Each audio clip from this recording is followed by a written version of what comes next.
Hello friend, চলে এসেছি বেশ অনেক অনেক আপডেট নিয়ে। তো প্রথমে যে আপডেটটা দেবো সেটা হচ্ছে কেসরি চ্যাপ্টার 2 থেকে আসছে, যেটা 23শে মে রিলিজ করছে তেলেগুতে। দেখো, তোমাদের বলেছিলাম যে রানা রঘুপতি যে বলেছিল যে এই সিনেমাটা এতটাই ভালো যে আমি আমার তেলেগু ল্যাঙ্গুয়েজ এটা রিলিজ করা উচিত, তো সেটাই তেলেগু ল্যাঙ্গুয়েজে রিলিজ করছে। এবং তোমরা বলবে যে ওখানে কি রকম কত কি দর্শকদের কিরকম বক্স অফিস কালেকশন করে, সেটা তো সময় বলবে। এবং নেক্সট তোমাদের যে আপডেটটা দেবো সেটা হচ্ছে আমির খান এবং রাজু হিরানি, হ্যাঁ অনেক বছর বাদ ওরা দুজন কিন্তু আবার একসাথে সিনেমা করছে।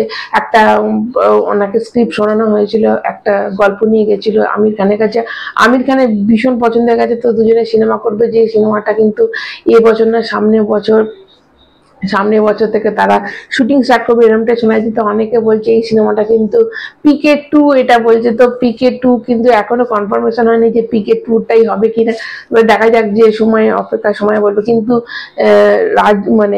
রাজকুমার হিরানি কিন্তু দুজনকে নিয়ে আরো সিনেমা করার কথা আছে। একটা হচ্ছে রণবীর কাপুর, একটা হচ্ছে ভিকি কৌশল। তারা দুজনেই এখন কিন্তু সময় দিতে পারেনি বলে সেই প্রজেক্টটা আটকে আছে। এবং এখন কিন্তু আমির খানের সাথে প্রজেক্টটা হবে, যেটা নেক্সট ইয়ার থেকে শুটিং স্টার্ট হবে। নেক্সট তোমাদের যে আপডেটটা দেবো সেটা তোমাদের বলে রাখি, সেটা হচ্ছে কেজিএফ চ্যাপ্টার 3 থেকে আসছে। তো কেজিএফ চ্যাপ্টার 3 প্রশান্ত নীল কিন্তু একটা গল্প শুনিয়েছে আমাদের রকিং স্টার ইয়াসকে, এবং ইয়াসের ভীষণ পছন্দ হয়ে গেছে। তো তারপরে দেখো, এখন প্রশান্ত নীলের এখন পরপর এনটিআর নীল আছে, তারপর সালার করবে, তারপরে কিন্তু কেজিএফ 3 করবে। তো অনেকটা টাইম আছে। কিন্তু এখানে যেটা শোনা যাচ্ছে সেটা হচ্ছে থালা আজিজ কিন্তু এখানে ভিলেন, অ্যাজ এ ভিলেন থাকতে। দেখো, প্রথমে ছিল গরুরা, তারপর আবিরা ছিল সেকেন্ড পার্টে, এবং থার্ড পার্টে কিন্তু এটা যেটা শোনা যাচ্ছে থালা আজিজ হচ্ছে। তো দুজনের কম্বিনেশনে ফাটাফাটি সিনেমাটা যে হবে, এবং সেটা তো এখন দেখো একটু সময়ের অপেক্ষা, সময় ধৈর্য ধরে থাকলে একটা যে দারুণ জিনিস আসবে সেটা নো ডাউট। নেক্সট তোমাদের যে আপডেটটা দেবো সেটা আসছে হাউসফুল 5 থেকে। হাউসফুল 5-এর যে গান একটা আছে যেটা রিলিজ করার কথা আগামীকাল, তা কিন্তু একটা টিজার চলে এসেছে, এবং টিজারটা বেশ ভালো। তার বিটটা বলো, তার ব্যাকগ্রাউন্ড যে ভিজিএমটা, এবং যে সব মিলিয়ে একটা জবরদস্ত কিন্তু টিজারটা দেখে ভালো লাগলো। এবং কালকে গানটা আসবে, দেখা যায় গানটা কেমন হয়। এবং দেখো, সবার থেকে বেশি আগে যেটা দরকার সেটা হচ্ছে টিজার, যেটা 25 তারিখে রিলিজ করছে। টিজার যদি জবরদস্ত হয়, সিনেমাটা কিন্তু দেখো, এই সিনেমার যত কটা আগের পার্ট ছিল প্রত্যেকটা ব্লকবাস্টার হয়েছে, প্রত্যেকটা বিশাল হিট করেছে। তো এটার ওপর আশা তো অনেক কিছুই আছে, তবে অবশ্যই টিজারটা ট্রেলার ভালো হতেই হবে। তো ট্রেলার দেখা যাক কেমন আসে।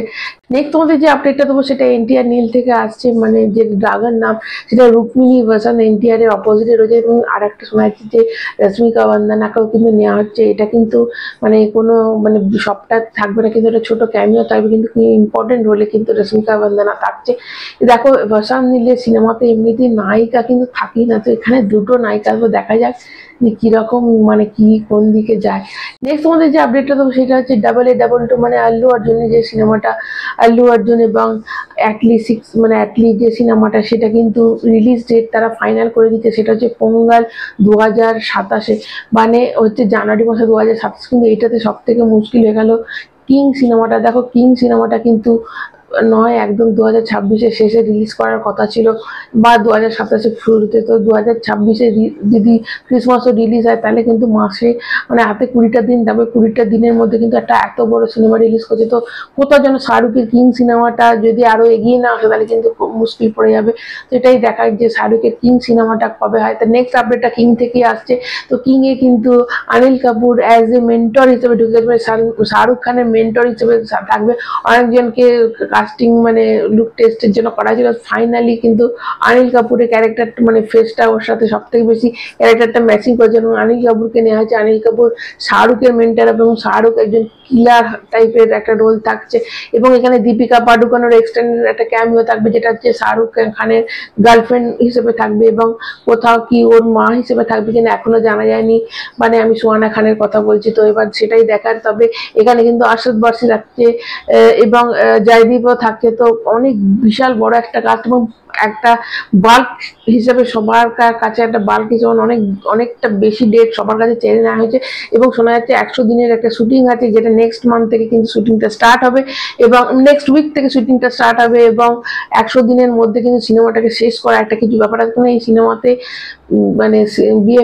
বিএফএক্স এর কাজ বিশাল বড় একটা কাজ আছে, তো সেটাই মানে তার জন্য আগে শুটিংটা শেষ হওয়ার পর গত 1 বছর আগামী 1 বছরে সেটা কিন্তু ভিএফএক্স এর কাজ চলবে, সিজিআই এর কাজ চলবে। তো সেই জন্য দেখা যাক যে 100 দিনের মধ্যে সিনেমাটা শেষ করতে পারে না, তাহলে কিন্তু নভেম্বরে সিনেমাটা যদি রিলিজ করে তাহলে কোথাও গিয়ে 2 মাস হাতে থাকবে। যেরকম দেখো তোমাদের তোমাদের বলি যে সিনেমাটা আমাদের পুষ্পা কিন্তু 6 ডিসেম্বর রিলিজ করেছিল, তারপর তার হাতে অনেকটা টাইম ছিল। তো এখানেও দেখা যাক সেটাই হয় কিনা, যে ডিসেম্বরের প্রথম সপ্তাহ বা নভেম্বরের শেষে যদি দিওয়ালিতে রিলিজ, দিওয়ালিতে আবার কিন্তু রামায়ণ থাকে, তো কোথাও একটা দেখা যাক কোন ডেটে রিলিজ করে। কিন্তু এই কিং সিনেমাটা নিয়ে একটু কিন্তু সমস্যা রয়েছে।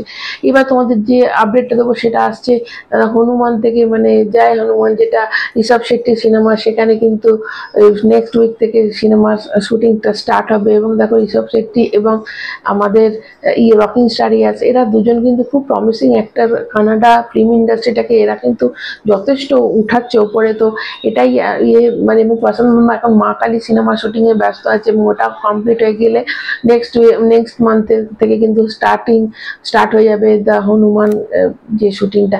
তো আপাতত এইটুকুই, ভালো লাগলে একটা লাইক দেবে, চ্যানেলটা সাবস্ক্রাইব করে নতুন আপডেট নিয়ে আবার তোমাদের কাছে চলে আসবো। তার জন্য চ্যানেলটা সাবস্ক্রাইব করে রাখতে হবে।